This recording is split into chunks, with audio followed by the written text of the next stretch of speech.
Amen. Amen. Que Dieu nous bénisse. Que Dieu vous bénisse. Amen. Merci beaucoup, Pasteur Florence, pour cette opportunité encore que nous avons de donner la parole. Amen. C'est une responsabilité quand vous devez donner la parole au peuple du Seigneur. Il faut pouvoir donner la pensée du Seigneur. Je me rends compte de plus en plus que c'est une lourde tâche. Amen. Mais le Saint-Esprit, par sa grâce, Amen, nous aidera à relâcher ce qu'il veut pour nous cet après-midi. Amen. Que Dieu prenne le contrôle de toutes choses. Amen. Merci, Sœur Patricia et Pasteur Blaise. Que Dieu bénisse vos ministères. Amen. Amen. Amen. Donc, nous allons passer à la parole. Le thème de mon message, c'est la puissance de la vision. Ça va un peu dans le sens que du message que j'ai donné le vendredi soir dans la veillée pour ceux qui étaient là. C'est une continuité. Amen. La puissance de la vision. La vision est importante. Amen. Pour que nous puissions justement marcher, avoir un sens même à notre existence. Il faut une vision. Toute chose, il faut une vision. Amen. La vision, en fait, c'est une image.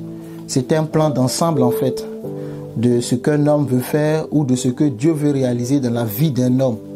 Dans un temps ou dans un temps de l'histoire, dans un moment donné, Dieu veut accomplir quelque chose. Donc, Dieu dépose dans ta vie une vision. Il met dans ton cœur un rêve. Amen. Dieu dépose dans la vie d'une personne une vision.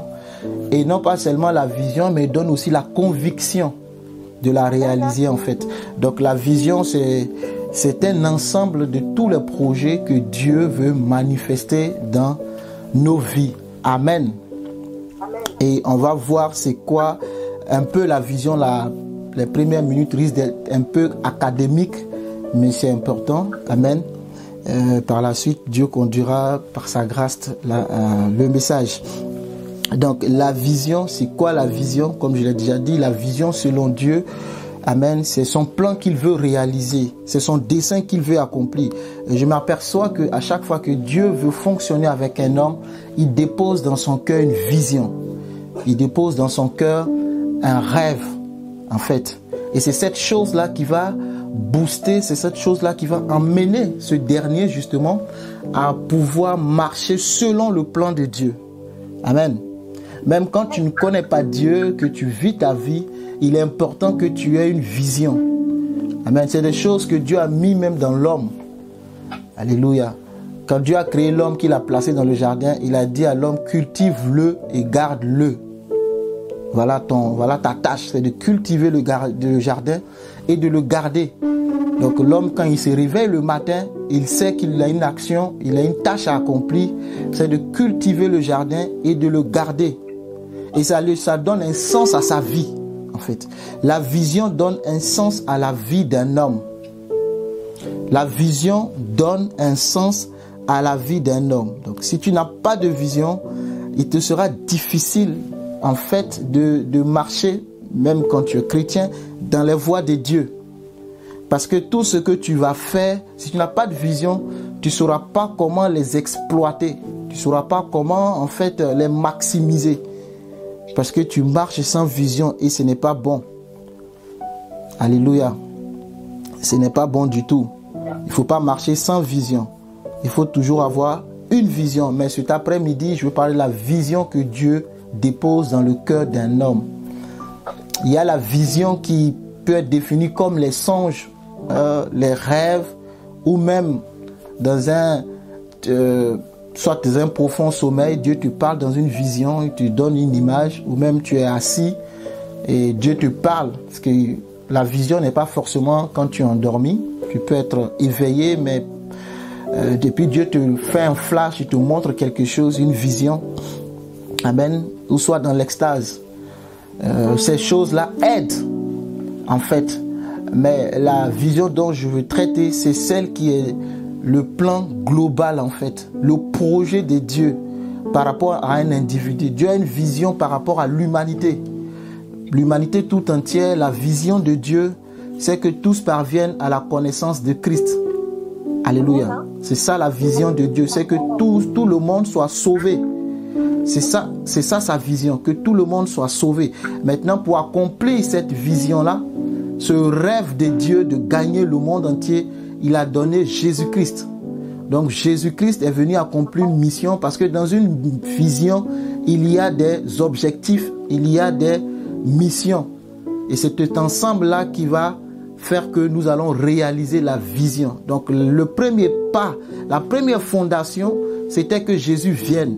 Si Jésus n'était pas venu, tout ce que nous sommes, nous n'allons même pas d'ailleurs nous retrouver. Nous sommes là au nom de Jésus-Christ.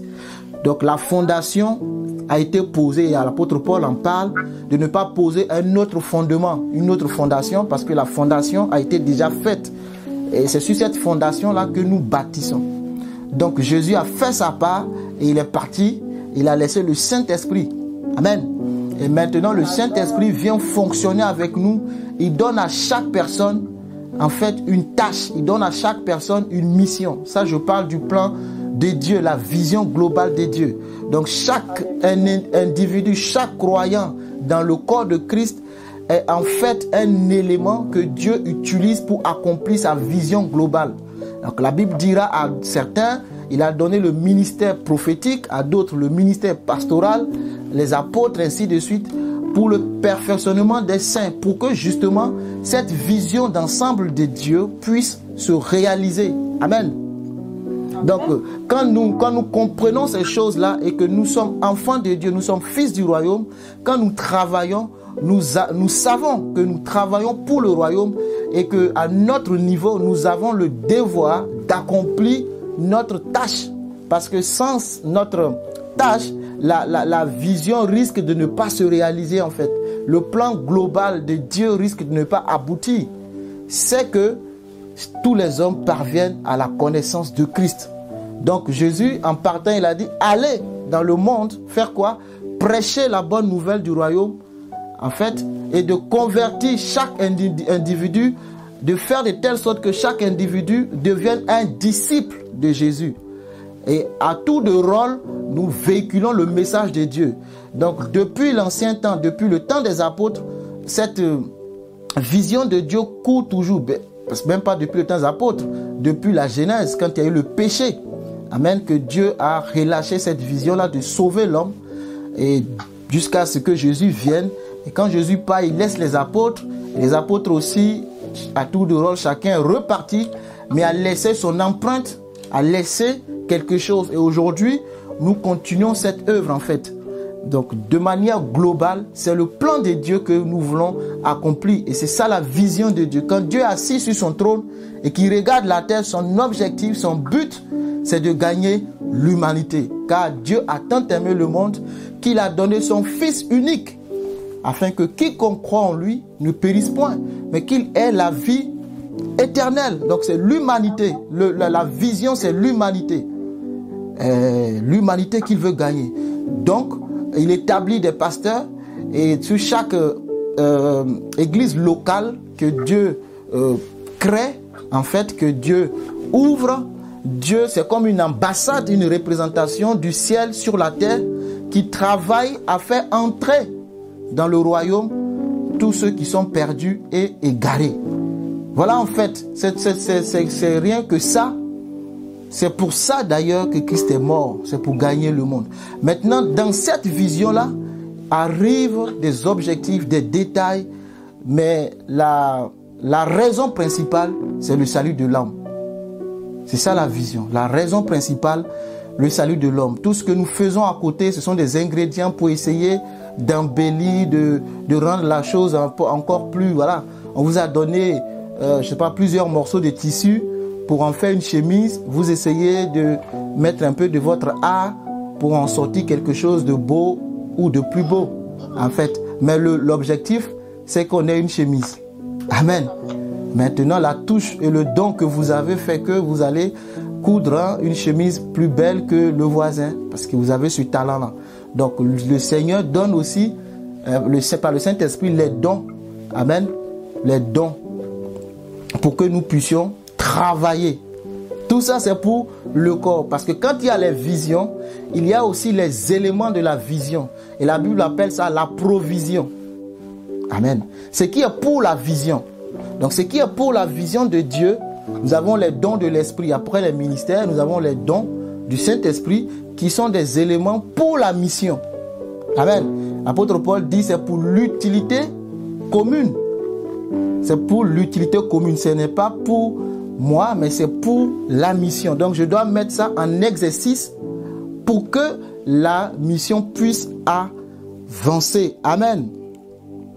Donc ça c'est Dieu. Mais Dieu fonctionne aussi avec les hommes.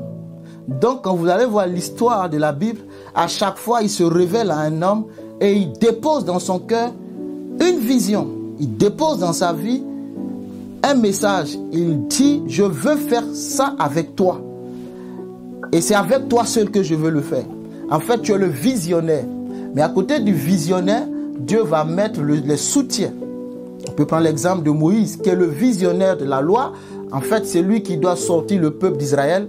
Celui qui doit sortir le peuple d'Israël. Parce que la loi est venue après. Il a d'abord sorti le peuple.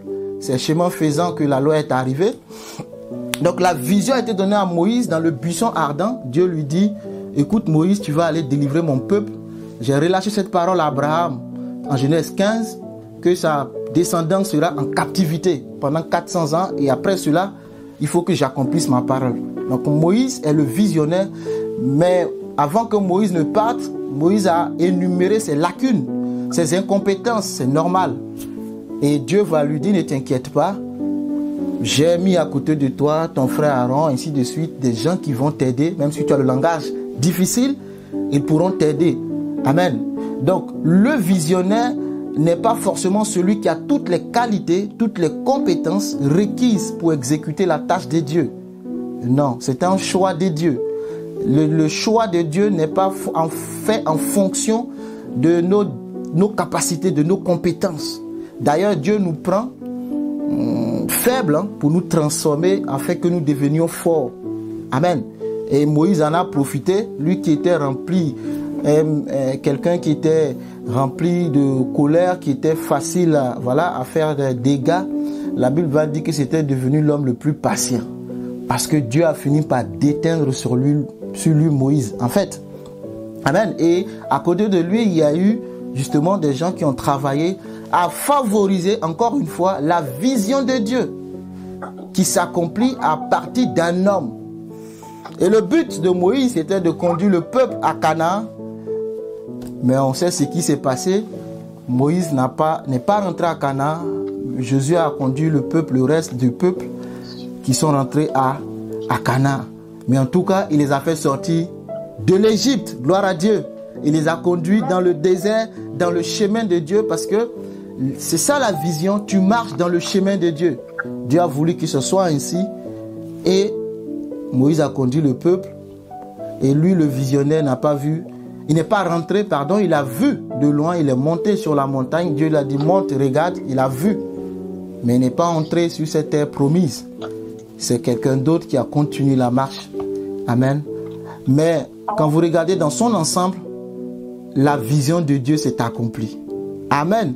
Le but de Dieu, c'était que le peuple rentre à Canaan. Donc Dieu va utiliser des personnes avec le temps pour accomplir sa mission. Amen. Amen. Quand Dieu a parlé à Pierre, je bâtirai mon église. Après Jésus, ils ont fait l'église primitive, l'église apôtre. Amen. La vie ne s'est pas arrêtée à leur niveau. Eux, ils sont partis, mais la vie continue, le ministère continue. Donc, la vision de Dieu peut commencer avec une personne et s'achever avec une autre personne. Et ça, il faut en être conscient. Amen. Tu peux démarrer la chose, une autre personne peut la conclure. Alléluia. Amen. Donc, la vision, amen, c'est selon Dieu, c'est ça. C'est son projet qu'il veut réaliser dans ta vie. Et parfois, les termes mission et vision peuvent être interchangeables. Mais en réalité, dans le fond, ce n'est pas la même définition. Non. C'est bien, il s'agit de deux choses différentes. La mission est dans la vision. Amen. La vision n'est pas dans la mission. Non, la mission est dans la vision. J'espère que tu me suis. J'ai dit ça va être un peu académique, mais il le faut pour pouvoir justement aboutir là où le Seigneur veut que j'aille. Amen. C'est Joël 2,28 dit par exemple, dans les derniers temps, je répandrai de mon esprit sur toute chair. Vos fils et vos filles prophétiseront. Vos jeunes gens auront des visions. Parce que la vision oriente et la vision est toujours pour l'avenir, pas pour le passé. Le vendredi, je disais, ne vis pas dans le passé. Il s'appelle je suis. Je suis, pas j'étais. Dis à Moïse, c'est mon nom pour l'éternité. Exode 3. Dis au peuple d'Israël que je m'appelle je suis et c'est mon nom pour l'éternité. C'est pour toujours, ça ne changera pas. Amen. Donc je m'appelle je suis. Je ne suis pas le Dieu du passé. Je continue, je fonctionne avec ceux qui vivent. Je suis le Dieu des vivants. Donc tant que tu vis, Dieu fonctionnera avec toi. Amen. Voilà, le jour il va te rappeler, il dira, tu en as fait ta part, merci beaucoup, rentre dans le repos de ton maître. L'autre va continuer. Mais tant que tu vis, tu dois fonctionner dans la vision de Dieu. Amen. La mission, c'est l'ensemble des tâches, ou même on dira des objectifs, que tu t'assignes pour pouvoir atteindre la vision. Amen. Je donne un exemple simple. La foi victorieuse dit qu'en cette année 2023, elle se donne d'ici, je ne sais pas moi, en 2027, 2030, à gagner 100 000 âmes. Amen. C'est sa vision. Afin de devenir, voilà, elle se donne cette vision-là de gagner autant d'âmes pour le Seigneur. Elle va faire quoi? Elle va se fixer maintenant des objectifs. Parce qu'on ne gagne pas 100 000 âmes du jour au lendemain. On se fixe des objectifs. Je me donne 5 ans. Dans les 5 ans, je dois gagner 100 000 âmes. Donc, il faut que je répartisse ça par an. Par an, ça me fera 100 000 fois par 4, par 5, pardon, ça fait 20 000 âmes. Donc, ça fait 20 000 âmes à gagner par an. Vous voyez? Et les 20 000 âmes que je dois gagner par an, dans le mois, dans l'année, il y a 12 mois. Donc, je vais encore répartir ça sur 12 mois. Vous voyez que la vision, c'est de gagner 100 000. Mais les objectifs dans la vision vont être décomposés. Donc, je vais gagner 20 000 âmes par an. Donc, ramener au mois. Donc, 20 000 divisé par 12.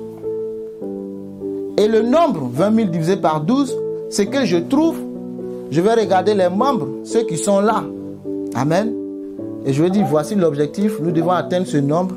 Maintenant, si on est 20 personnes, chaque personne, tu dois ramener dans le mois 3 personnes. Vous comprenez un peu? Donc, c'est en fait ces petites tâches-là qui vont aider à accomplir la vision. Donc, quand les 5 ans vont arriver, on va réaliser que, waouh, on a atteint ce nombre de 100 000. Amen. Parce que si on n'a pas cette vision, et que si on ne découpe pas les choses ainsi, qu'est-ce qui va arriver? On va tourner en rond. Alléluia. Tu vas penser que tu grandis, mais en fait, tu ne grandis pas. À la différence de la vision, l'objectif ou la mission est quantifiable, est mesurable en fait. Tu dois pouvoir mesurer l'objectif, comme une société qui mesure ses objectifs. Je décide d'avoir un chiffre d'affaires de 10 millions d'euros cette année. C'est mesurable en fait. Je dois pouvoir mettre des chiffres sur ça. Et c'est ce qui va me conduire. Donc, si le mois passe, que je dois gagner 10 personnes, je n'ai pas gagné 10 personnes, automatiquement, je sais que j'aurai un problème à la fin des 5 ans. Amen. Je le sais. Parce que je n'ai pas atteint l'objectif du mois. Pour ceux qui sont des commerciaux dans les entreprises, vous comprenez un peu ce que je dis. Quand l'entreprise se fixe des objectifs, elle va ramener ça au niveau des commerciaux. Débrouillez-vous, mais nous on veut tel nombre de clients à la fin du mois. Et tu fais tout pour trouver les clients. Alléluia. Tu fais tout pour trouver les clients parce que c'est l'objectif du mois. Alors, et pour le Seigneur, fera tout pour trouver des âmes pour Dieu? Point d'interrogation. Donc vous voyez, la vision, en fait, c'est un objectif à long terme. Amen. Et la vision, elle est inspirante. Elle est motivante. Quand vous avez une vision, quand vous vous réveillez le matin, vous ne respirez que par ça. C'est ça qui va vous aider à sortir du lit en fait. Si tu n'as pas de vision, mais pourquoi est-ce que je vais me réveiller? C'est pour faire quoi? encore aller faire le riz, manger, dormir. Si c'est pour ça, je peux encore dormir jusqu'à 11h. Je peux encore, voilà, le riz c'est vite fait dans le cuiseur. En 2-3 minutes c'est fait. La sauce, je mange, je retourne à la télé. Vous voyez, quand tu n'as pas de vision, tu vas tourner en rond. Tu ne vas pas avancer. Ta vie n'aura pas de sens en fait. C'est la vision qui donne le sens à la vie d'un individu. C'est ton devenir en fait. Qu'est-ce que tu veux devenir? Excusez-moi, si c'est un peu académique, j'ai essayé de faire autrement, mais bon, je n'ai pas trouvé. Amen. Vous êtes là?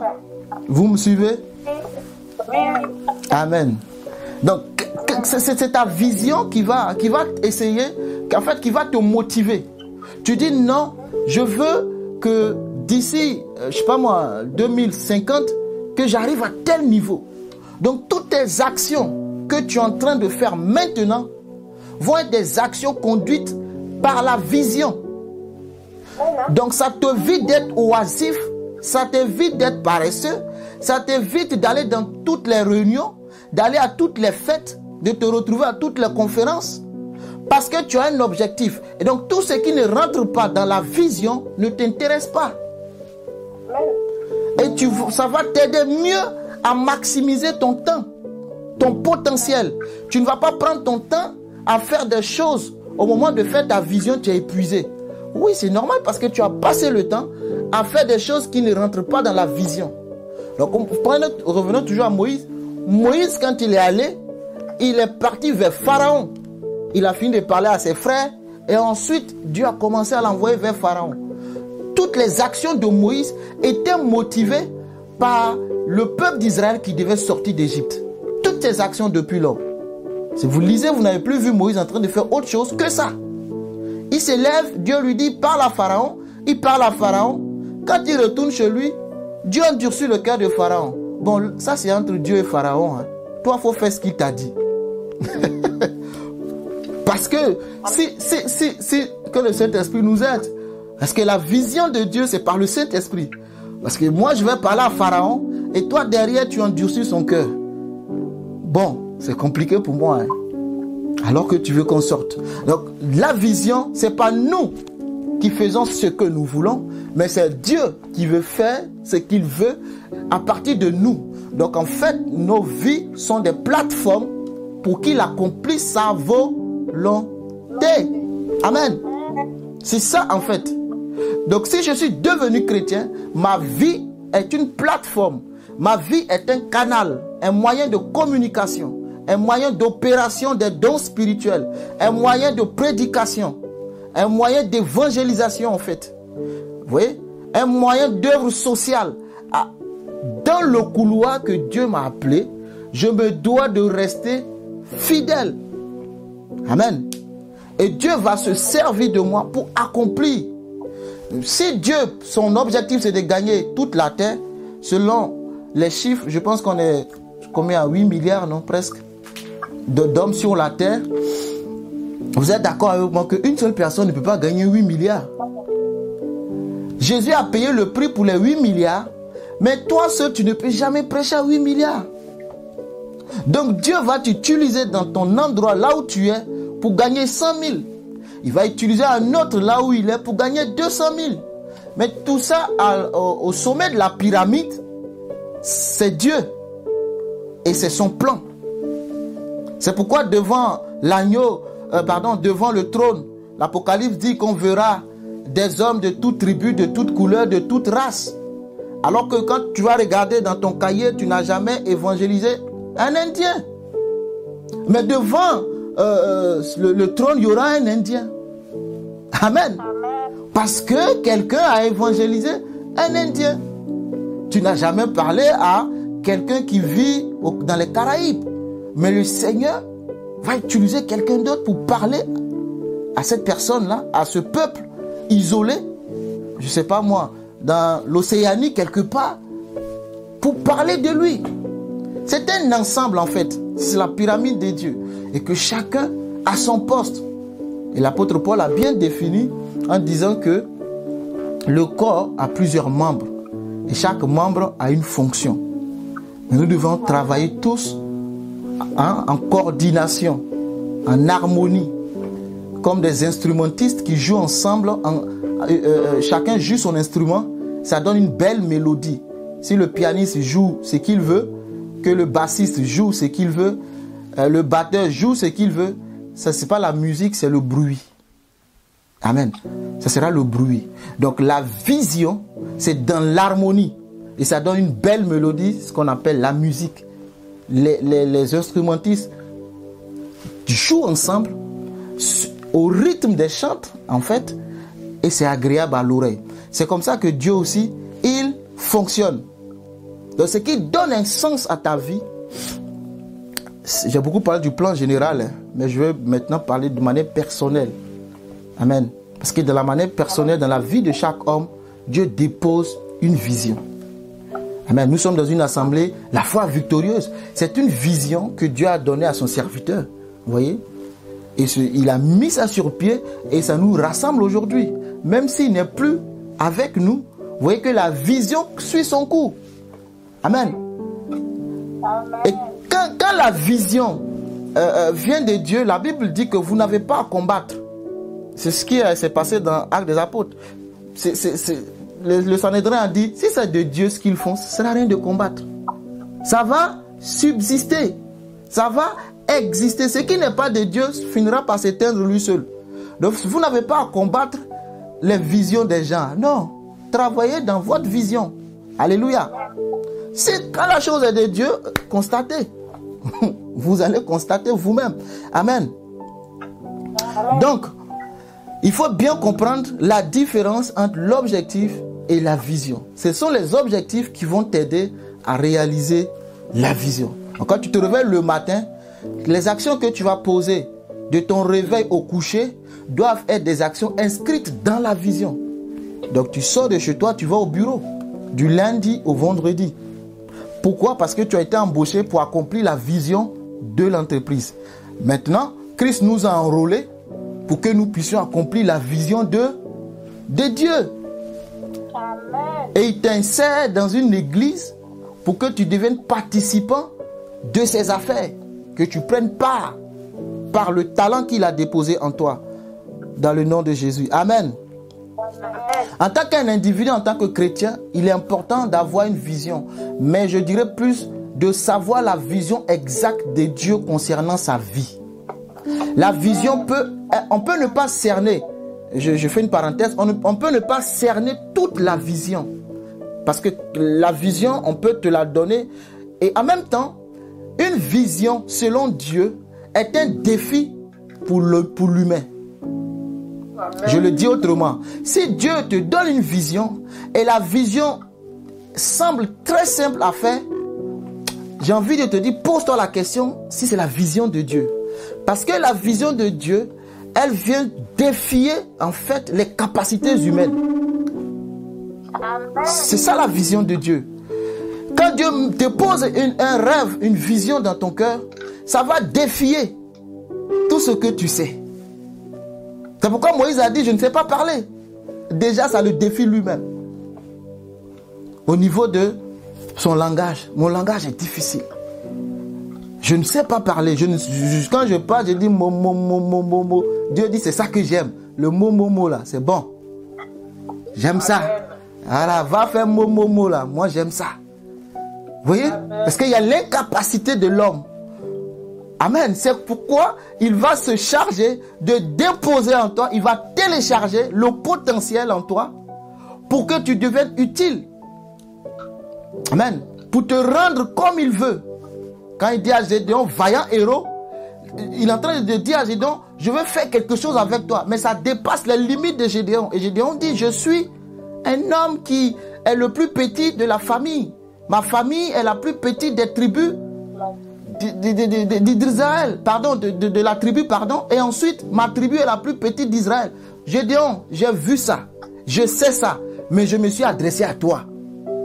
J'ai vu toutes les tribus, il y en a 12, et dans chaque tribu, je ne sais pas il y a combien de familles, mais j'ai dépassé toutes les tribus, je suis arrivé dans ta tribu. J'ai dépassé toutes les familles de la tribu, je suis arrivé dans ta famille. J'ai dépassé tous les frères de la famille, je suis arrivé sur toi. Gédéon, s'il te plaît, je sais ce que je fais. Vous voyez, ça le défie. C'est normal que tu exposes tes incapacités parce que tu es face à ce Dieu grand. Donc tu diras, Seigneur, la vision me dépasse. Je n'ai pas les moyens pour l'accomplir. Mais celui qui a donné la vision, il prendra soin de donner aussi la provision. Donc tu peux ne pas comprendre au départ la vision. Avec le temps, amen, Dieu te révélera pas après pas ce qu'il est en train d'accomplir. Amen. Amen. La vision peut être floue. Amen. Il dit à Abraham, quitte ta patrie, Genèse 12, va dans un pays que je te montrerai. C'est flou. Amen. Et Abraham s'engage. Il dit à Abraham, ta postérité sera grande. Je te bénirai, je rendrai ton nom grand. Tu seras fécond. Ainsi de suite. Mais l'incapacité d'Abraham, c'est il n'a pas d'enfant.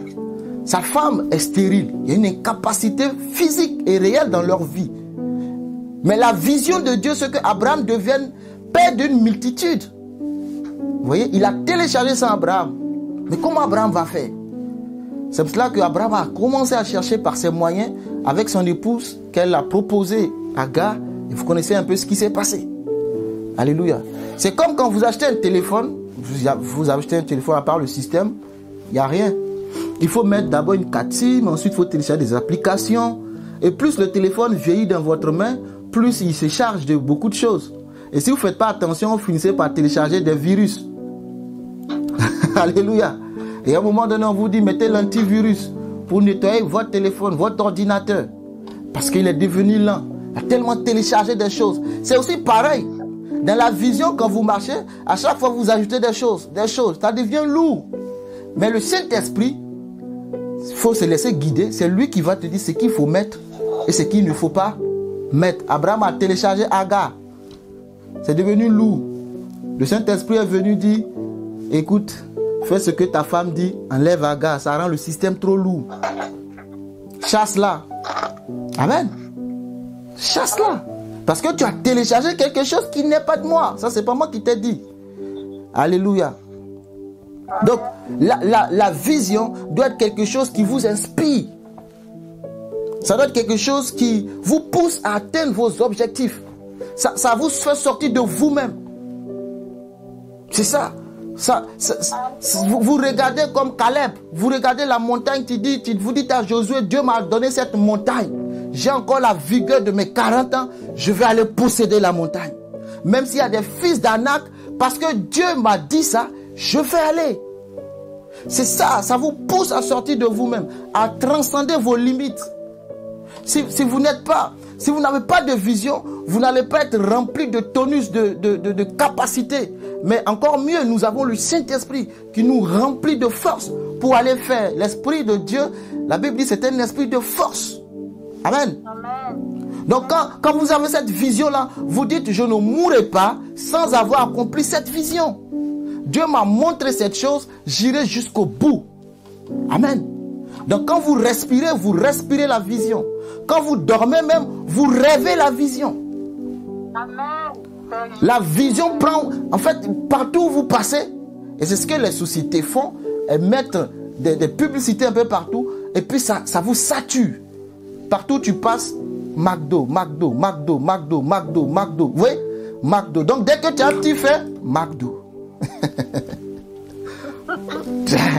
tu dis non, c'est vite. Voilà. Pourquoi? Parce qu'il faut te saturer. C'est comme ça que tu dois te saturer de ce que Dieu a mis en toi. Tu dois te le rappeler. Écris la prophétie, grave-la. Lis-la couramment. Lis la vision couramment. Écris-la et grave. Lis-la. Il faut qu'elle prenne... En fait, elle doit quitter le papier pour rentrer dans ton cœur.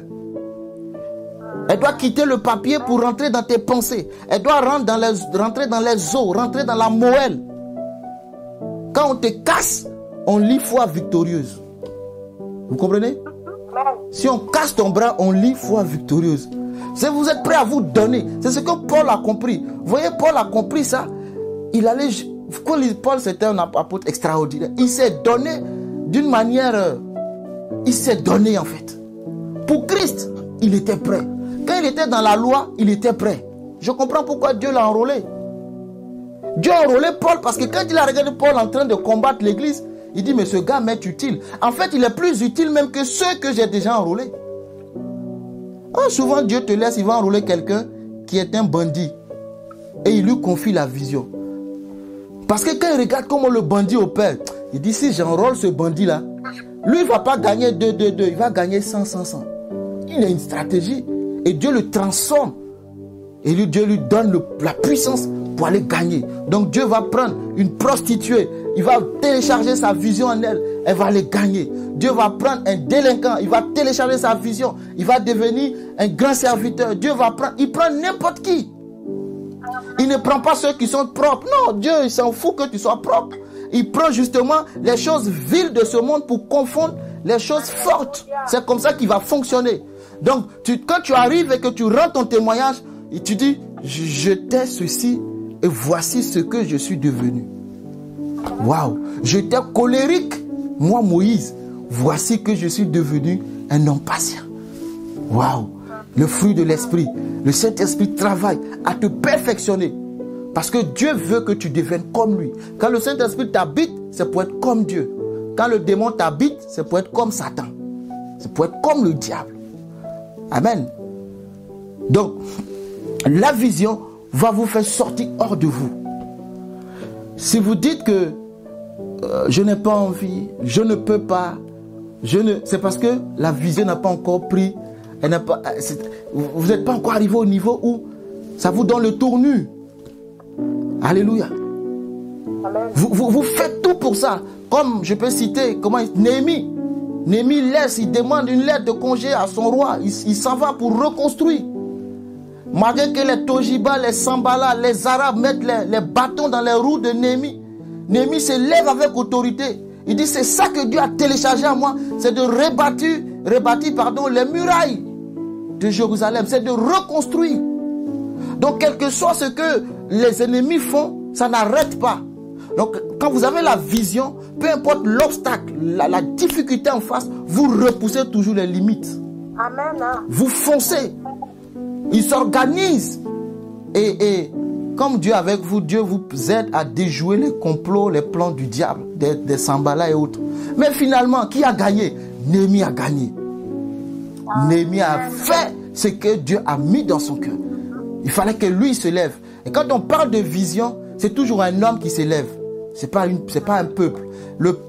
Dieu, c'est toujours un homme. Donc c'est toi qui le choisis et il télécharge en toi la vision. Maintenant, il va envoyer les Josué, les Aaron, les Myriam, ainsi de suite. Amen. Il va envoyer même les Betsaël. La Bible dit que ce monsieur-là, Dieu lui a donné, Dieu dit, il a téléchargé en lui tout ce qu'il faut. Le gars sait tout faire. Tu dis, mais Seigneur, comment je vais faire? Tu m'as donné la vision. Le Seigneur dit, compte sur moi seulement. Amen. Et le Seigneur amènera un à un ceux qui sont utiles à la vision. Amen. La vision, en fait, c'est une direction dans laquelle vous voulez aller. Et ça vous permet de ne pas perdre de l'énergie ni du temps dans des choses. Et vous savez distinguer, justement, quand vous êtes un homme visionnaire, vous savez distinguer ceux qui sont utiles. Amen. Vous savez les voir. Comme Barnabas, qui a su voir en Jean-Marc que ce gars qui était bizarre au départ peut être important.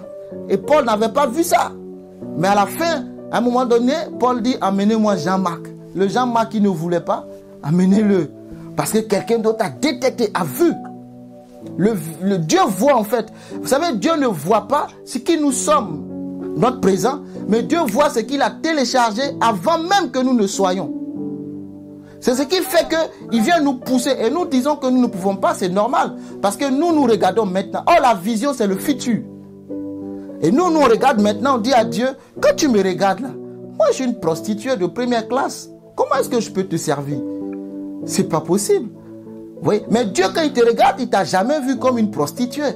Non, c'est le temps où le diable t'a phagocyté, le diable t'a induit en erreur.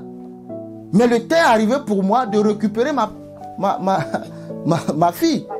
Tu sors de ce lieu. Amen. Pour accomplir. Et tu es mieux placé quand tu retournes vers les prostituées et que tu racontes l'histoire de Jésus, que tu prêches la parole. Tu n'es pas mieux placé qu'une prostituée pour évangéliser les prostituées. Non. Une ancienne prostituée, tu n'es pas mieux placé. Elle sait. Elle vient de là. Tu n'es pas mieux placé qu'un dealer pour aller évangéliser des dealers. Il sait comment ça fonctionne. En fait, Merci Saint-Esprit. Le verset m'échappe. Mais la Bible dit un sacrificateur est pris au milieu du peuple en fait. Si quelqu'un peut trouver, amen, il est un sacrificateur, il est pris au milieu du peuple et établi. Pourquoi? Pourquoi Dieu fait ça? Afin que ce sacrificateur-là ait de la compassion. Quand il sera établi, quand il va changer, il aura la compassion. Donc quand toi tu viens pour dire à cette servante de Dieu qui était une prostituée que voici ma vie, elle te comprendra. Amen. Mais si toi tu es 3 fois saint, tu es né clean, tu as vécu clean, il y a des choses que tu n'as jamais vécues. C'est pourquoi Dieu prend les hommes bizarres, les hommes qui ont des histoires bizarres. Mais toi tu es clean. Tu connais, il y a des choses, comment tu vas comprendre quelqu'un qui parle des péchés? Tu dis, mais c'est quoi? Tu me racontes quoi? Je ne comprends pas ton langage. Mais une personne qui est passée par là comprend le langage. Alléluia. La personne comprend le langage. Elle saura quoi te dire, comment te conseiller. Amen. C'est pour ça que Dieu prend les gens bizarres pour faire son œuvre. Des gens qui sont bizarres, mais qui ne terminent pas bizarres. Parce que Dieu les transforme. Amen. Amen. Donc, la vision vous donne une orientation. Vous ne regardez pas dans le passé. Paul dit, je regarde devant. Je cours ma course. Je continue de courir. J'oublie ce qui est passé. Les ragots, je ne sais quoi. Ce qui est passé est passé. Hein? Je continue. Je continue. Je regarde devant la vision. Quand je ferme mes yeux, je vois la vision. Quand je dors, donc, je n'ai pas le temps à aller faire des choses hors vision. Le temps est compté en fait. Je dois aller à l'essentiel. Vous savez, si vous n'avez pas de vision, vous finissez le boulot à 17h. Si vous n'avez pas d'objectif de vie, on va vous proposer un after work, c'est vendredi. Puisque vous n'avez pas, voilà, vendredi, vous n'avez plus rien à faire. Vous dites quoi? Bon, c'était pas prévu, mais vous acceptez d'aller. Mais ce n'était pas dans votre calendrier. Parce que vous n'avez pas de planning de vie. Vous n'avez pas d'objectif. Vous vivez selon le vent. Si le vent souffle à l'ouest, vous êtes à l'ouest. Si le vent souffle non, même si le vent souffle contre vous, parce que vous êtes dans la direction, vous ne changez pas. Parce que vous êtes dans la vision. Amen. Le vent contraire va souffler, mais vous ne changez pas pour dire le vent ne souffle pas en ma faveur. Donc non, vous restez focalisé. Si tu n'as pas d'utilité, bon, de toute façon, j'ai rien fait vendredi. Mais quand toi, tu sais que vendredi, à 22h, tu dois être connecté. À 22h, tu dois méditer ta parole pour intervenir. Et qu'après cela, tu vas faire la direction de la prière. Tu n'as pas le temps d'aller t'asseoir dans un bar après after work. Parce que tu es fatigué. Tu veux seulement rentrer chez toi, te reposer un peu et te retrouver avec ta Bible. Tu as un objectif. Tu ne gaspilles pas ton temps. Amen. Amen. Tu ne passes pas le temps au téléphone à faire je ne sais pas moi, 3 heures et le contenu est vide. Ça n'a édifié personne. Sauf raconter la vie des autres. Alléluia. Tu n'as pas le temps à ça. Tu vas droit et tu vas gagner. Tu vas te rendre compte que, en fait, tu disais que tu n'avais pas le temps. Non, tu n'avais pas d'objectif. Quand tu as un objectif, tu as le temps. Quand tu as un but, quand tu as un rêve, tu trouves le temps. Les excuses du temps, c'est simplement que ce n'est pas mon intérêt. Point. Personne ne dira que je n'ai pas le temps quand la chose est importante pour sa vie. Personne. Aucun homme sur la terre. Nous tous, nous avons le temps, mais nous affectons notre temps à ce qui est prioritaire. C'est tout simplement ça. Donc quand tu me dis after work, je veux bien, mais mon temps ne me permet pas. Voyez-vous, je ne peux pas tout répondre. Je ne peux pas être partout à la fois. Je continue. Amen. Vous êtes là? Oui. Amen. Les visions sont importantes car elles vont t'inspirer. Elle va te donner un but. Amen. C'est ça la vision. La vision va te guider, amen, à établir tes objectifs. À ce que tu restes motivé lorsque les temps sont durs. Si tu ne regardes pas la vision, on dit, Dieu t'a donné une mission, il t'a donné une vision. Et pendant que tu es en train de faire l'œuvre, les temps difficiles arrivent, tu dis, ah Seigneur, c'est dur. Si tu ne regardes pas la vision, tu vas fermer. Tu vas même dire, est-ce que Dieu m'a appelé? Est-ce que je ne me suis pas trompé? Est-ce que j'ai entendu la voix de Dieu? Est-ce que c'est Dieu qui m'a dit de faire? Parce que les temps durs, ça c'est les temps d'épreuve. C'est compliqué, tu dis, mais est-ce que c'est Dieu? Je pense que je me suis trompé. Hein? On m'a dit que je suis appelé pour faire l'œuvre de Dieu. Non, je pense que je suis appelé pour ouvrir des sociétés. Je vais aller commencer à ouvrir des sociétés que d'ouvrir des églises. Amen. Parce que c'est les temps difficiles où la provision manque. Amen. Quand on dit au peuple d'Israël, on s'en va à Canaan, ils disent, oh, bonne nouvelle, on est libéré de Pharaon. On s'en va. À la hâte, ils ont mangé. Rapidement, ils ont attaché tout ce qu'il faut. Paf, ils sont partis. Arrivés dans le désert, ils ont dit à Moïse, Moïse, Moïse, c'est ton histoire de Canaan là qui est là. C'est pour venir mourir dans le désert. Moïse, est-ce qu'en Égypte, il n'y a pas de tombes pour nous? Ah, Moïse, tu nous as eu, hein? C'est ça. Mais les hommes que Dieu enverra pour la vision, quand tout le monde va disparaître, eux vont rester. Ouais. C'est ceux-là qu'il faut savoir détecter. Ah oui. Quand Jésus, j'aime cette histoire de Jean chapitre 6. Quand Jésus a multiplié le pain qu'ils ont mangé, après Jésus a dit, bon, ça c'est le premier niveau. On va passer à un second niveau. Celui qui ne mange pas mon corps, qui ne boit pas mon sang, n'a pas la vie éternelle. Il dit, Jésus, écoute, quand tu nous regardes là, nous sommes des cannibales. Nous là, on mange la chair. La Bible dit des disciples. Plusieurs disciples se retiraient. Qui sont ceux qui sont restés? Pierre et son groupe. Pourquoi? Parce que Jésus les a vus avec leurs défauts. Il les a choisis. Il savait que ceux-là, même si c'est difficile, ils vont rester avec moi. Et ils sont restés avec lui.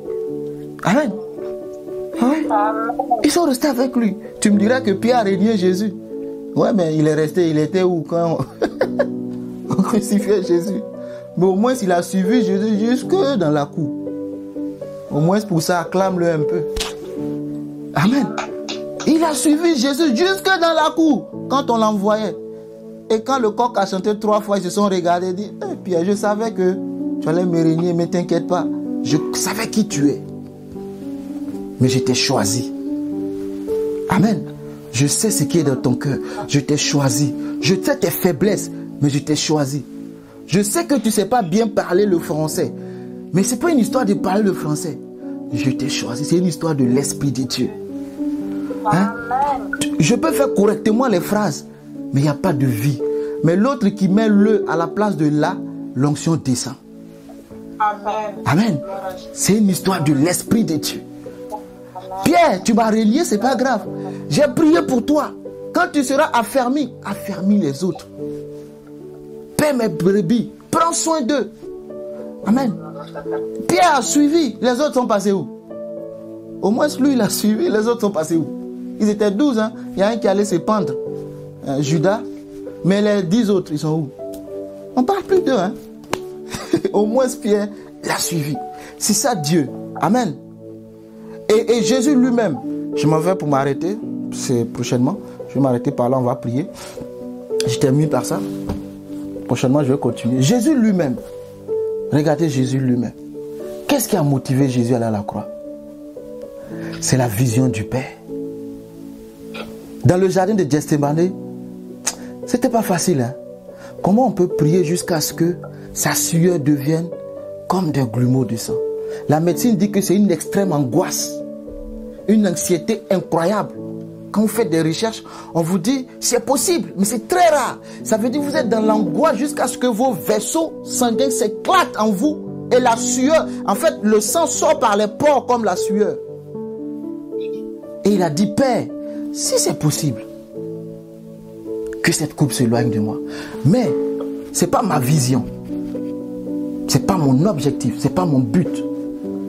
Moi, je suis là pour l'accomplir. Je veux réaliser ta vision. Et il est parti. Il s'est dépassé. Dépasser même est faible en fait. Le mot dépasser, c'est encore faible. Il s'est surpassé. Je ne sais pas quel mot mettre. En fait, il a sorti le tout pour tout. Pour que toi et moi, nous soyons sauvés. Quand on le frappait, quand on... Merci Saint-Esprit. Chaque fouet qui rentrait dans son corps, il dit c'est pour lui. J'accepte. C'est pour elle.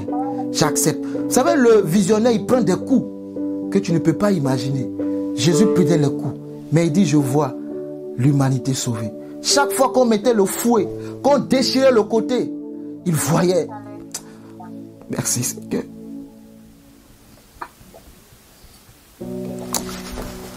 Chaque fois qu'il recevait un coup, c'est toi qui voyais, c'est moi qui le voyais. Élevons la voix et prions. Bénis Dieu. Je m'arrête là. Bénis Dieu. Bénis Dieu. Bénis Dieu pour ce qu'il a fait pour toi. Bénis Dieu pour ce qu'il a fait pour toi. Bénis Dieu pour sa grâce. Bénis Dieu parce qu'il s'est dépassé pour toi. Il s'est surpassé pour toi et moi. Il a accepté. Et bénis, après avoir béni Dieu, bénis les serviteurs que Dieu t'a donnés. Bénis-les parce que tu es loin de t'imaginer les coups de fouet qu'ils reçoivent. Mais la force qu'ils trouvent pour venir te donner la parole. Les coups de fouet qu'ils reçoivent. Mais la force qu'ils trouvent pour te prêcher l'évangile. Pour continuer à te soutenir. Ils ne te disent pas ce qu'ils en souffrent dans le secret. Bénis Dieu. Seigneur, merci pour tous ces hommes. Bénis Dieu pour la servante de Dieu. Le visionnaire, il est parti. Mais la mission continue. Et le diable rôde toujours. Bénis Dieu pour ton pasteur où tu pries. Bénis Dieu dans le nom de Jésus-Christ. Il s'est surpassé. Il a posé la fondation. Il a posé le fondement. Et c'est sur cette fondation-là que nous bâtissons. Ré Seigneur Rababa, Lebro Shakata. Brainda Rabba Shentalaba. Nous apprêtons à aller célébrer la Pâque. Rokatabaya. Rebro Shanta. Mais il a fallu que lui, il n'abandonne pas. Prie Dieu. Je ne sais pas quelle vision il t'a donné. Prie Dieu. Dis Seigneur, je n'abandonnerai pas. Parce que derrière, en fait, si Dieu t'a suscité, c'est parce qu'il a vu une multitude. Il a vu un grand homme. Toi, tu ne vois pas, c'est vrai. Mais lui, il a vu et il compte sur toi. Et toi, tu veux abandonner parce que c'est difficile. Dis Seigneur, je veux aller. Je veux continuer. Derrière toi, Dieu a vu une multitude. Derrière toi, il a vu des hommes être délivrés. Il a vu des femmes être guéries. Il a vu des hommes changer de vie par l'exhortation, par le témoignage de ta vie. C'est pourquoi tu n'as pas droit à abandonner. Non, abandonner. Celui qui s'est enrôlé, celui que Dieu a enrôlé, il ne regarde plus en arrière. Celui qui met la main à la charrue et qui regarde en arrière, la Bible dit n'est plus digne de moi. Dis Seigneur, je veux continuer. Coûte que coûte, contre vents et marées, Seigneur. Je suis enrôlé. Je vais continuer, Seigneur. Je n'abandonnerai pas. Je ne laisserai pas tomber, Seigneur. Je ne vois pas venir le résultat, mais je continuerai, Seigneur. J'avancerai, Jésus. Tu es avec moi. Je ne cherche pas ma volonté. Je cherche ta volonté. Je ne cherche pas ma volonté. Je cherche ta volonté. Seigneur, parce que tu m'as parlé. Parce que tu m'as donné, Seigneur, un message. Parce que tu as mis en moi, Seigneur, ton désir. Oh Dieu, je veux avancer, Seigneur. Contre vents et marées. Même si la tempête se lève, j'avancerai avec toi. Je ne vais pas abdiquer. Je ne vais pas retourner, Seigneur. Mais je vais continuer, Seigneur. Même si les choses se compliquent, Jésus, je vais avancer, Seigneur. Parce que j'ai la vision. Seigneur, tu as dit, vos jeunes gens auront des visions. Les visions, c'est pour l'avenir. Prie Dieu. Si la vision en toi est morte, prie Dieu. Dieu t'a parlé et tu as laissé mourir la vision. Oh, Michel ne pouvait pas dormir. Pardon, Néhémie ne pouvait pas dormir parce qu'il avait cette vision de Dieu en lui, d'aller restaurer les murs de Jérusalem. Il avait cette soif. Il s'est donné, il est parti. Il dit, je ne peux pas trouver le sommeil. Ce n'est pas possible. Je ne peux pas trouver le sommeil. C'est comme David, je ne peux pas dormir si l'arche de l'Éternel se retrouve dans un endroit bizarre. Moi, je ne peux pas dormir. Est-ce que tu peux dormir quand tu vois ceux, c'est-à-dire les bien-aimés de Dieu, dehors, loin de l'arche. Est-ce que tu peux dormir? Est-ce que tu arrives à trouver le sommeil lorsque la vision que Dieu a déposée en toi n'est pas en train d'être en marche? Est-ce que tu arrives? Dis Seigneur, réveille-moi Seigneur, réveille-moi. Dieu, au-delà de te donner le manger et le boire, de te multiplier le pain et le poisson, il a téléchargé en toi quelque chose. Il a déposé en toi quelque chose. C'est ce qui doit te conduire. C'est ce qui doit t'orienter. Ce n'est pas toi qui dois être vu. Ce n'est pas moi qui dois être vu. Mais c'est lui qui doit être vu à partir de moi. Oui, je deviens comme un esclave pour lui. Et il m'utilise pour que lui, son nom soit glorifié. C'est ça Dieu. Oui Seigneur, si tu as encore du mal, dis Seigneur, me voici. Qui enverrai-je? Il a dit me voici. Dis Seigneur, me voici. Tu m'as enrôlé. Mais un temps soit peu, tu as laissé tomber la vision. Parce que c'était difficile. Tu as laissé tomber le chemin. Parce que, vous savez, la vision, ce n'est pas seulement de tenir le micro et de prêcher la parole. Celui même qui est dans le secret, il fait encore plus même que celui qui tient le micro. Parce que c'est dans le background que tout se fait, que tout se décide.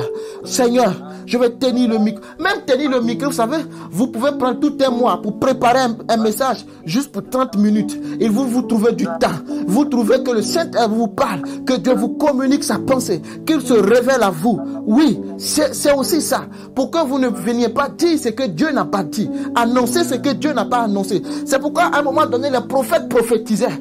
Et Michel a dit non, il vous prophétise, mais c'est du mensonge. Il parle de la part de Dieu, mais ce n'est pas Dieu qui a parlé. Dieu n'a rien dit. Oui, Dieu n'a rien dit. Parce que tu dois rester attentif à l'écoute de la voix de Dieu. Habakkuk dit, je monterai, je monterai, je monterai, je me tiens à la garde sur la tour pour voir ce que l'Éternel me dirait. La vision, c'est ça. C'est que je veille pour entendre la voix de Dieu. Et lorsque j'entends la voix de Dieu, je vois ce qu'il dit. Parce que la foi va être téléchargée dans mon cœur. Oui, Paul a dit en Romains 10, 17, la foi vient de ce qu'on entend. Et ce qu'on entend vient de la parole de Christ. Pas de la lecture de la Bible, mais de la parole de Christ. Parce qu'après la lecture, il faut une révélation. Seigneur, je dois être à l'écoute. Il faut du temps. Il faut du don de soi. De s'offrir soi-même comme un sacrifice vivant. C'est ça aussi. Parce que tu as à cœur que la vision que Dieu a téléchargée en toi s'accomplisse. Tu te donnes pour les autres. Tu te donnes en entier. Tu es prêt à tout pour donner ta vie. Oui, comme Dieu était prêt pour donner ta vie. Si tu n'es pas encore à ce stade-là, dis-toi, Seigneur, amène-moi à cette dimension. C'est que la vision n'est pas encore totalement en toi. Au nom de Jésus-Christ. C'est pourquoi le visionnaire, il fait tout pour mettre la vision dans tous ceux qui viendront. Il fait tout pour leur communiquer. Jésus, à un moment donné, était obligé de révéler le plan. Quand Pierre dit, tu es le Christ, le Fils de Dieu vivant, il dit là, en ce moment, il faut que je vous dise ce qui va arriver dans la suite des temps. Il faut que vous sachiez, parce que vous êtes maintenant mes intimes. Je dois vous révéler. Je dois vous dire quelque chose pour que vous soyez prêts. Quand le moment sera venu, que vous soyez prêts. Et c'est pour ça même qu'il a prié pour Pierre. Prions maintenant au nom de Jésus. Élève la voix et prie. Dans ta faiblesse, Dieu a prié, Jésus a prié pour Pierre. Quand tu seras affermi, il dit, le diable t'a réclamé pour te cribler comme du froment, pour te détruire. Mais ne t'inquiète pas, Pierre, j'ai prié pour toi. C'est ça le leader. Il prie pour toi. Paul dit, je ne cesse de dire vos noms devant Dieu. Quand je prie Dieu, moi, Paul, je ne cesse de mentionner vos noms. C'est ce qu'ils font vos responsables, vos pasteurs. Ils citent vos noms. Élève la voix et prie. Dis, Seigneur, fortifie-moi, fortifie-moi, fortifie-moi. Si seulement si Dieu a téléchargé en toi sa vision, dis Seigneur, fortifie-moi. Il t'a dit de faire ça, il t'a dit de faire ça. Et les vents contraires ont soufflé. Tu as dit Seigneur, je suis fatigué, je ne veux plus le faire, je n'en peux plus. Dieu a téléchargé sa vision en Élie. Élie à un moment donné était fatigué. Il a pris le chemin, le pasteur Blaise nous a enseigné. Il s'est retourné vers la montagne Sinaï parce qu'il était fatigué. Il dit je n'en peux plus. Il a même demandé la mort. Il a même demandé la mort. Il dit prends-moi, prends-moi. Mais Dieu dit je n'ai pas encore fini avec toi. Je n'ai pas encore fini avec toi. Il fallait qu'il télécharge sur un autre. Il a téléchargé sur Élisée avant de partir. Dis Seigneur, ce que tu as mis en moi, Père, fortifie-moi, fortifie-moi. Tu sais, on peut ne pas te croire au départ. Ce n'est pas grave. C'est pas grave, c'est normal. C'est normal. C'est normal. Jésus, on ne croyait pas en lui, c'était normal. C'est le fils du charpentier, c'est normal. C'est lui qui joue au foot avec le caleçon, il dit il est le Christ. C'est normal. C'est normal. Mais toi, reste focus sur la vision que Dieu t'a donnée. Ne te détourne pas de ça. Prie le Seigneur Jésus-Christ. Fortifie-moi, Seigneur. Fortifie-moi. Fortifie-moi. Les coups que tu prends, vois comme les coups que Dieu permet. Parce que il veut faire quelque chose avec toi. Il veut te transformer. Et souvent, il faut que Dieu te brise. Comme le vase. Dieu casse le vase. Parce qu'il n'a pas la forme qu'il veut. Il le casse entièrement. Et il refait une patte. Et il recommence tout. Seigneur, si tu dois me briser, brise-moi. Brise-moi, Seigneur. Parce que Dieu, il faut qu'il te brise pour que ce que lui, il a mis en toi puisse briller. Il faut qu'il te fasse passer par le feu pour que tu sois épuré. Il faut que tu sois battu par des fers pour que tu aies la forme qu'il veut. Il faut que l'eau, amen, comme la transformation de l'or, c'est tous ces éléments qui sont utilisés afin de t'exposer dans la vitrine qui donne envie aux autres d'acheter. Il y a eu une transformation de l'état brut, sans Christ, de l'état brut dans les œuvres de la chair.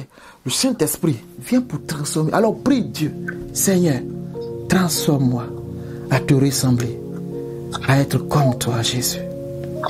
À être comme toi, Jésus. À être comme toi, Jésus.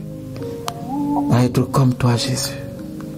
Si tu penses aussi que tu as perdu du temps, tu es en retard, ou tu penses que tu es tellement en retard de la vision, tu te dis j'aurais dû être à ce stade. Mince alors, j'ai manqué de beaucoup de choses. Je veux que tu pries et tu dises au Seigneur, je ne suis pas en retard parce que tu es l'accélération divine. Tu peux me faire rattraper toutes les années perdues, toutes les années que les sauterelles ont dévorées, le asile a mangé dans ma vie. Tu peux me faire rattraper ces années-là, Seigneur. Au nom puissant. Il dit, je vous restaurerai les années qu'ont dévoré les sauterelles. Restaure les années perdues, Seigneur, de ma vie. J'ai passé du temps loin, Seigneur, dans des choses où tu ne m'étais pas appelé, Seigneur, à consacrer mon énergie à autre chose. Seigneur, je prie, accélère mes pas. Accélère mes pas. Merci, Seigneur. Vous savez, le secret de l'accélération divine, le secret de l'accélération divine que j'ai compris, c'est le fait d'entendre la voix de Dieu. Amen. C'est le secret. C'est pas la précipitation. Quand vous entendez la voix de Dieu, elle crée en vous la foi. Et la foi vous pousse à l'action. C'est ça le secret de l'accélération divine. Seigneur, si Élie a couru dépasser le char, c'est parce qu'il a vu la pluie qui arrivait. Amen. Tant que vous ne voyez pas ce que Dieu a dit, vous n'allez pas vous surpasser. Seigneur, je prie de voir ce que tu dis. Nous devons arriver à une autre dimension où nous arrivons à visualiser ce que Dieu dit. Pas seulement entendre et à voir. Car la foi est une ferme assurance des choses qu'on espère. Une démonstration de celles qu'on ne voit pas. Donc on rentre dans l'invisible et on voit des choses qui ne sont pas. Elle finit par appeler ce qui n'existe pas comme si elles étaient. Elles arrivent. Seigneur, merci. La vision est d'une puissance extraordinaire. Ce n'est qu'une boue. Quand vous marchez, que vous savez que Dieu a déposé quelque chose en vous, elle vous oriente. Merci Seigneur Jésus. Que la gloire et l'honneur te soient rendus. Merci Saint-Esprit. Le dernier sujet que je te donne, nous sommes au deuxième trimestre de l'année. Le premier trimestre est fini. Et je sais que tu as fait un petit bilan vite fait pour voir où tu en es. Et le deuxième commence. Et nous sommes en Afrique. Tu vas prier pour ton mois d'avril. Et tu vas déclarer. Si ce que Dieu t'a dit en début d'année, tu n'es pas encore en train de marcher dans cette vision-là. Il n'est pas encore tard. Tu as fait des belles déclarations en fin d'année 2022. Et Dieu t'a parlé. Mais jusqu'ici, c'est encore flou. Ce n'est pas encore tard. Parle à Dieu. Dis Seigneur, tu m'as dit pour 2023, voici ce qui doit arriver. Voici ce qui doit s'accomplir. Mais je suis encore hors. Il n'est pas encore tard. Seigneur, je parle à ce mois. Je parle à ce trimestre. Je parle au reste de l'année. Au nom de Jésus. Si mes pas ne sont pas dans ta volonté, conduis-moi sur ton chemin. Dans le nom de Jésus. Que tout ce qu'il faut pour la vision, c'est-à-dire la provision, arrive dans mon chemin. Tu as besoin de la provision, des ressources nécessaires. Et la ressource se trouve dans la source. Et la source, c'est Dieu. La connexion dans le Saint-Esprit. Alors, Seigneur, je prie que tu me connectes et que je reste connecté pour recevoir. Télécharge toujours en moi le nécessaire. Pas le superflu, mais le nécessaire pour que j'accomplisse parfaitement ce que tu as mis dans mon cœur, le rêve que tu as mis en moi. Tous ceux qui sont allés au bout, qui ont réalisé quelque chose qui a marqué l'humanité, c'est ceux qui ont eu une vision. Et c'est ceux qui ont marché par rapport à cette vision. Que Dieu vous bénisse richement. Au nom de Jésus. Amen. Amen. Je laisse la parole. Amen. Merci beaucoup frère Ilassa. Merci pour cet enseignement, merci pour cet enseignement très clair, amen, et puis pour cela qui est très fort, amen. Je vois que le frère Ilassa a une vision très claire, amen. Gloire à Dieu. Amen. Le Seigneur nous clarifie à chacun d'entre nous notre vision. Le Seigneur a donné à chacun d'entre nous quelque chose à faire et nous devons le voir avant de l'accomplir. Amen. Parce que si nous ne le voyons pas avant, nous ne pourrons pas l'accomplir. Amen. Sachons que la vision qu'il va nous donner, c'est pour le royaume de Dieu, en fait. Amen. Ça n'a pas nécessairement le nom, la foi victorieuse ou autre chose. Je me rappelle quand le pasteur Jean-Claude avait compris que pour atteindre la vision, la petite vision que Dieu voulait lui donner, en fait, qui fait partie de la grande vision, il avait compris qu'il devait aller à la télévision, mais c'était très lourd pour nous, c'était très cher, même tout notre argent passait dans la télé. Et je me rappelle que j'avais dit à Dieu, Seigneur, vraiment, est-ce que c'est ton idée ou est-ce que c'est notre idée? Et je me rappelle que j'avais été à une conférence de femmes et dès que je suis arrivée, la femme s'est adressée à moi directement. Elle m'a dit, le Seigneur me dit de te dire et à ton mari que c'est mon idée. Amen. Mon idée, parce que je vais utiliser cela pour faire grandir mon royaume. Amen. Donc, c'est-à-dire que l'idée, que la chose que nous faisions, amen, c'était pour son idée à lui, c'était pour son royaume. Donc, notre vision, si Dieu nous a donné une vision pour faire quelque chose, c'est quelque chose qui va faire partie de son royaume, amen, qui lui appartient à lui, amen. Donc, gloire à Dieu, comme dit le frère Ilassa, notre vision donc fait partie de la vision de Dieu, en fait, de la grande vision, et à chacun de nous trouver le rôle que nous devons jouer dans cette grande vision, amen, dans cette très grande vision, amen. Et une des prophéties que le pasteur a reçues lors de son ordination, c'est fils-fille, fils-fille, fils-fille, amen. Et c'est pour ça qu'il est allé à la télé, parce qu'il dit comment je vais m'adresser à tous ces fils et ces filles, parce que le prophète n'arrivait plus à compter, c'est que ça dépassait, il n'arrivait plus à compter, et de ses fils et des filles. Amen. Donc je me rappelle toujours que la vision de la foi victorieuse, c'est pour produire des fils et des filles, pour produire des fils et des filles. Cette vision a déjà beaucoup de fils et de filles qui ne portent pas nécessairement le nom de la foi victorieuse d'ailleurs. Amen. Donc, parce que le but n'est pas la foi victorieuse, le but c'est le royaume de Dieu. Amen.